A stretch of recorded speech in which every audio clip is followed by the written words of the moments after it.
Hello. Hello, and welcome back. Hello, Ash. Hello, Green Eye. Been a while since we've been together. Yeah. And so, right, in this video, we're going to talk around some of the frequently asked questions we get around Facebook ads. We've done one episode of this before, and the link will be in the description or somewhere around here, around the first episodes of Facebook ads FAQ. And Ash, can you remember the theme tune? You don't remember the theme tune, do you? No, FAQ, Q, ask question, we'll answer for you, maybe. Was it? I don't There was know. something like that, we just sang for a bit. No? Right, okay.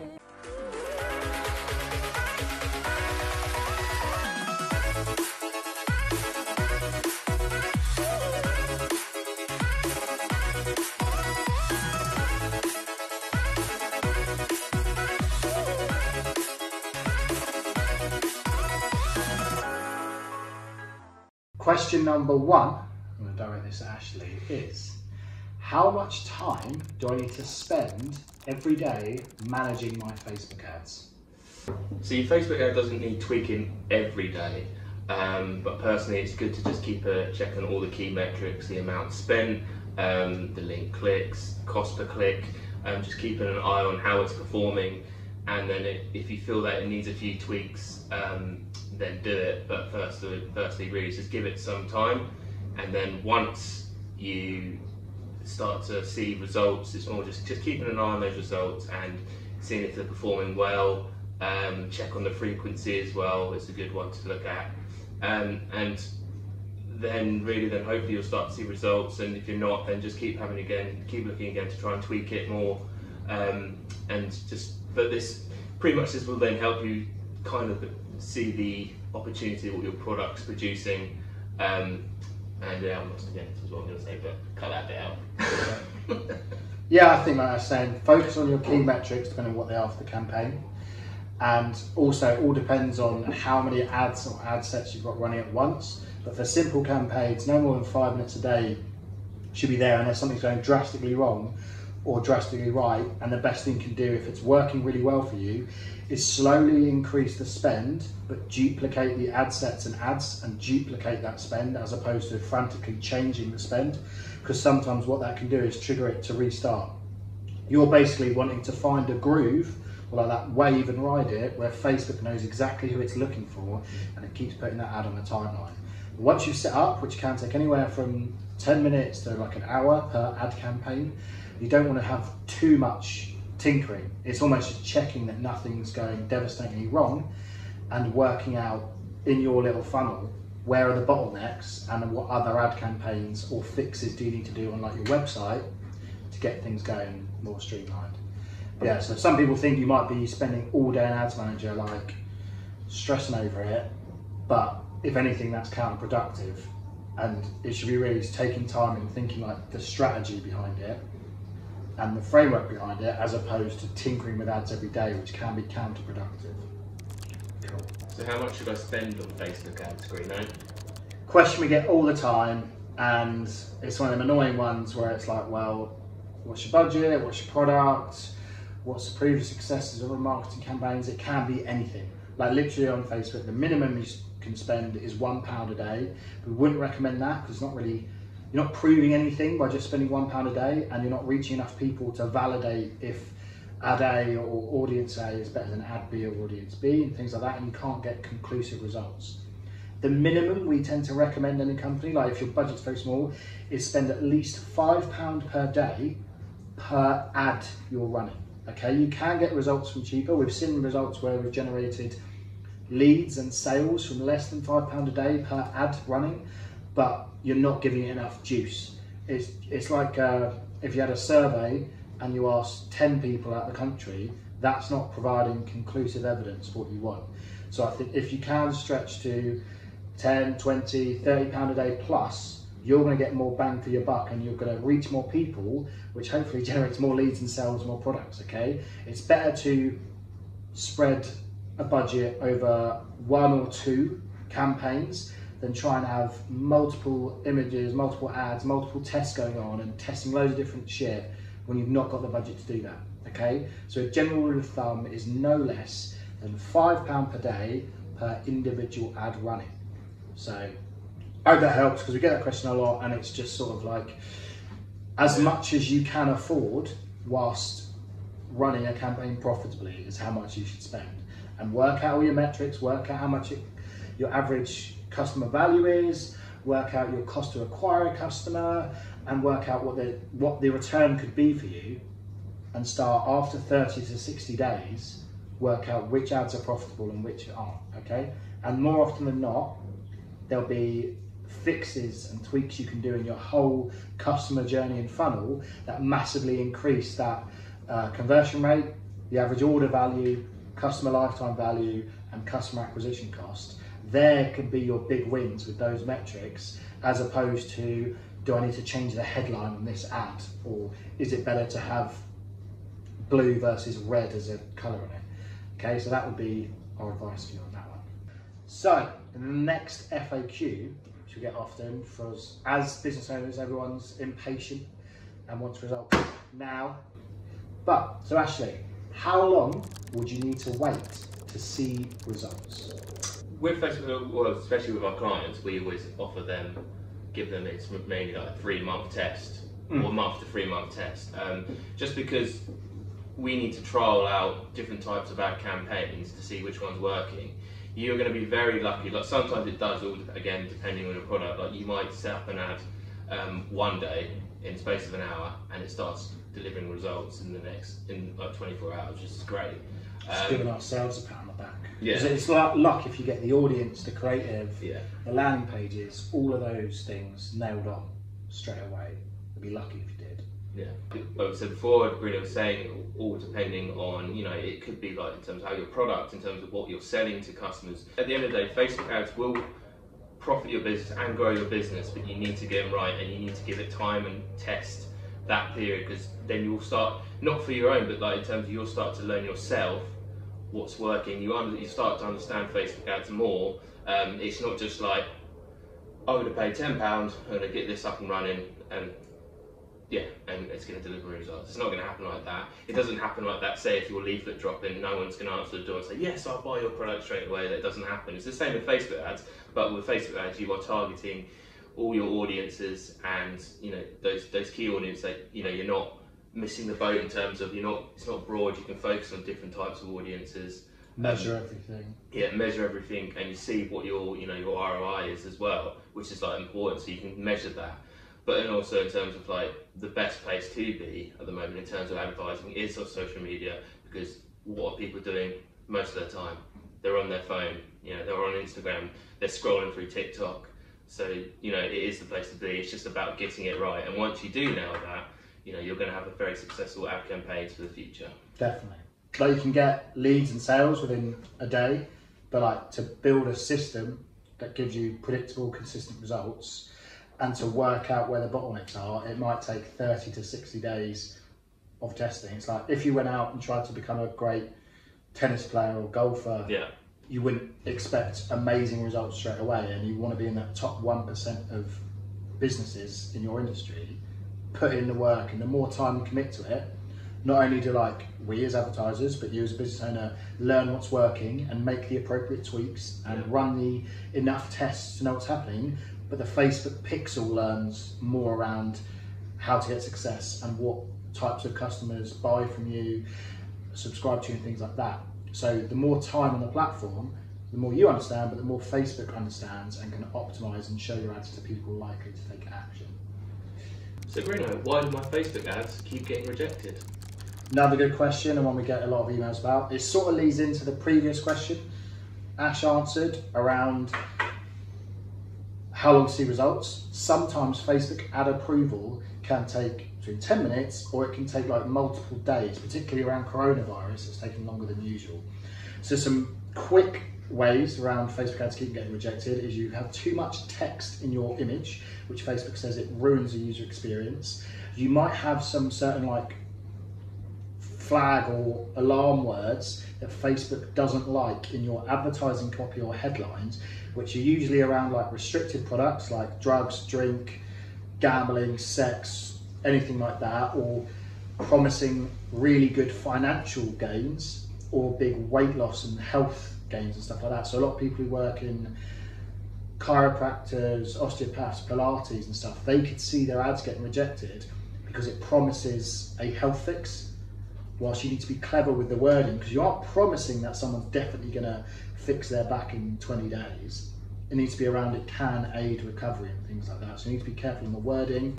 Another one could be that Facebook doesn't always like it when you ask direct questions to the audience, and anything that typically can work really well in direct response marketing, because it associates that with bad quality adverts and scammy products.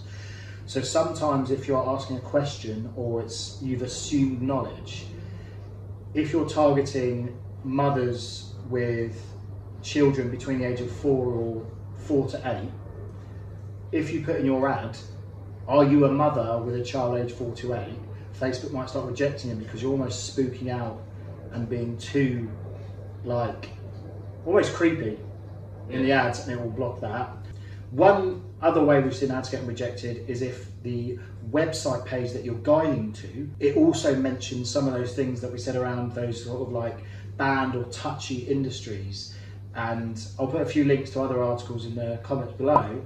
But like I said, drink, drugs, weight loss, anything that's illegal or you'd have trouble advertising anyway. CBD is quite a controversial one, CBD products. Gambling you need a license for. Winning, win, those types. Yeah, anything which overly looks as if it's a scammy, not high quality advert, Facebook will reject and restrict. This is more typical if you're a new advertiser or you've got a new website domain and you've not built up trust yet with Facebook. You can see some slip through the net if they've made repeated payments to Facebook and that they can see that the website's actually trustworthy and people are interacting with it and have purchased from it fine and not been reporting it.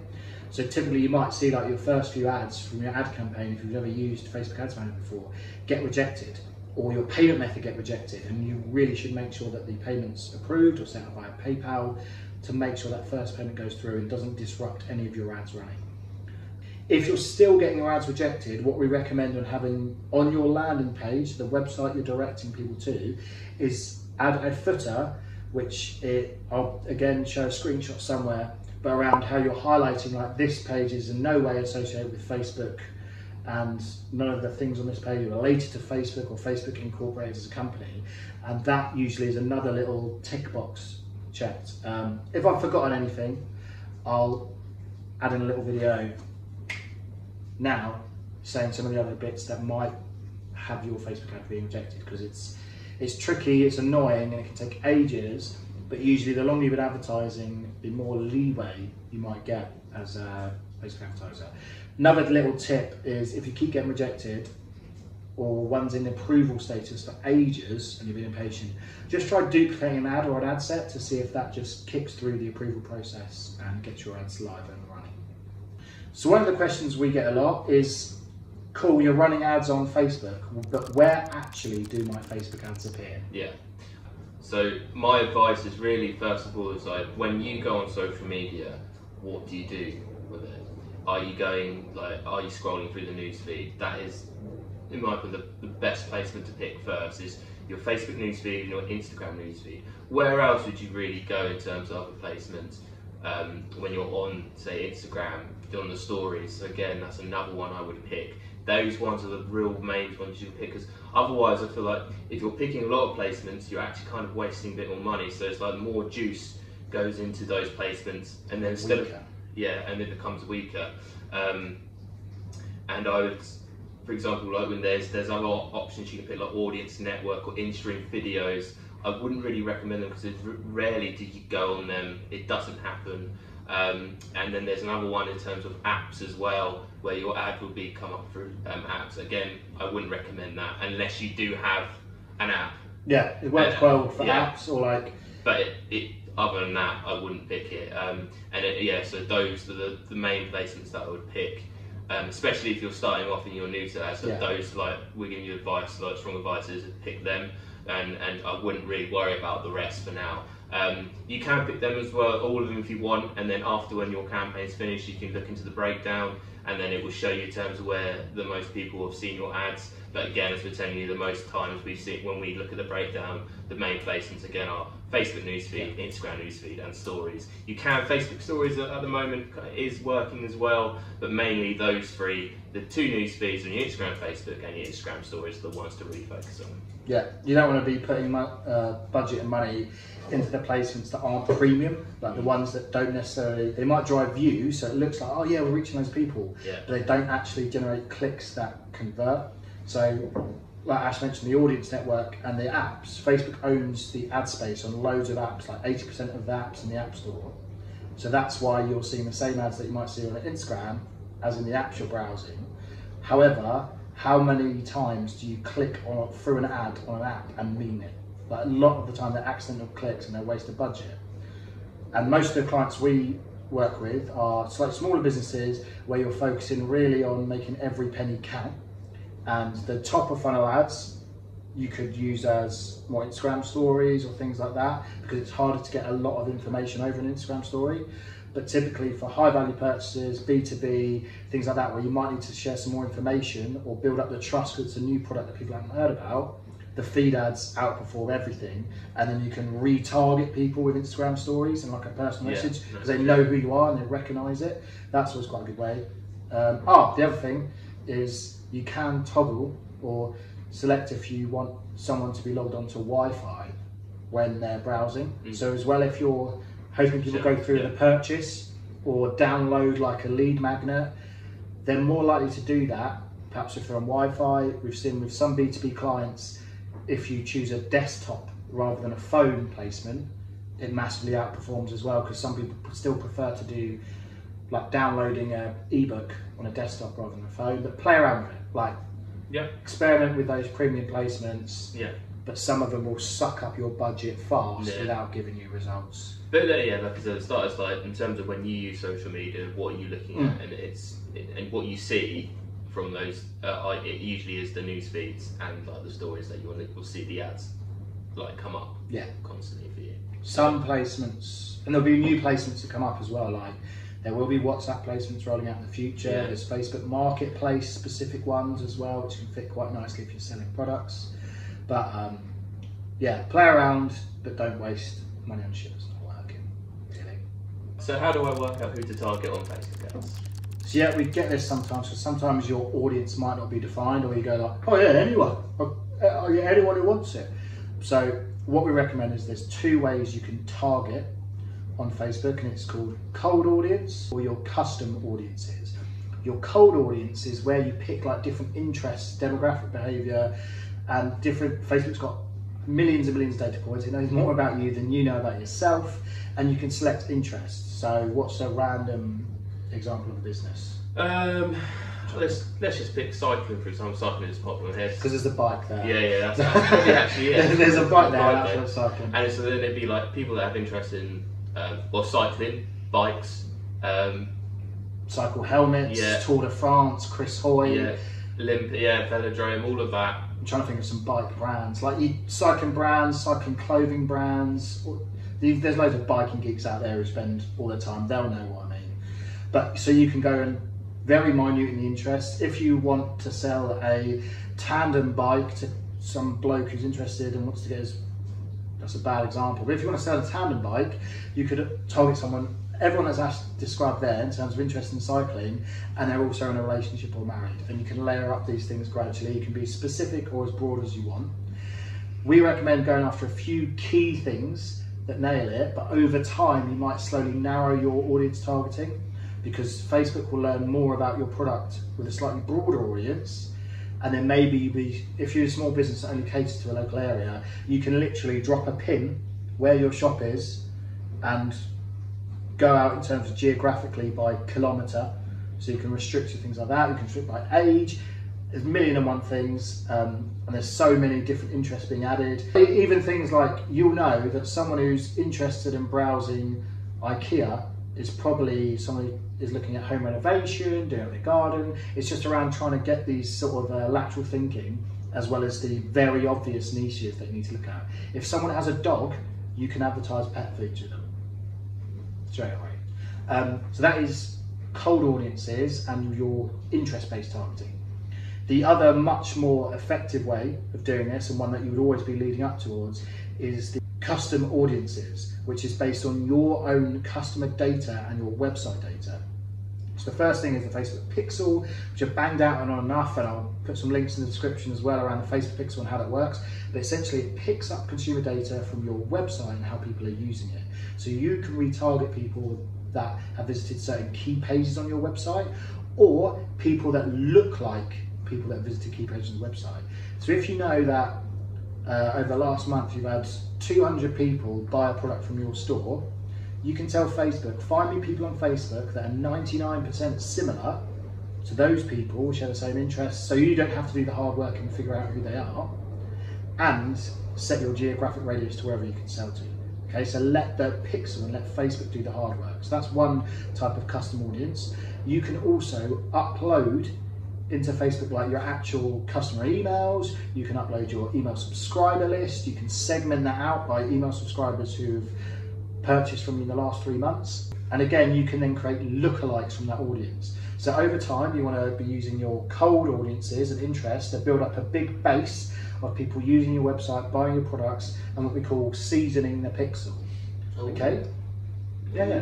Seasoning the pixel so that after the first 30, 60, 90 days, the Facebook pixel and the algorithm knows more about your audience than you do, and you can let that do the hard work.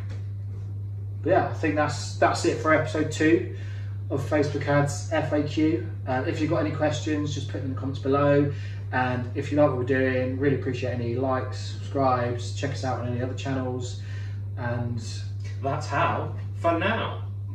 Is that your new cider? No. I don't remember that. You're older than me. You're way old. Look. But yeah, cheers and see you again soon. Stay safe. What do they need to do? They need to subscribe to. Well, I'm going to beat that out. What do they need to do? They need to like and subscribe. They need to like and subscribe. Wait, that'd be more charming. I'm just going to keep this in, by the way. They need to like and subscribe. Isn't that you trying to be charming? Hey, they need to like. No, that's correct.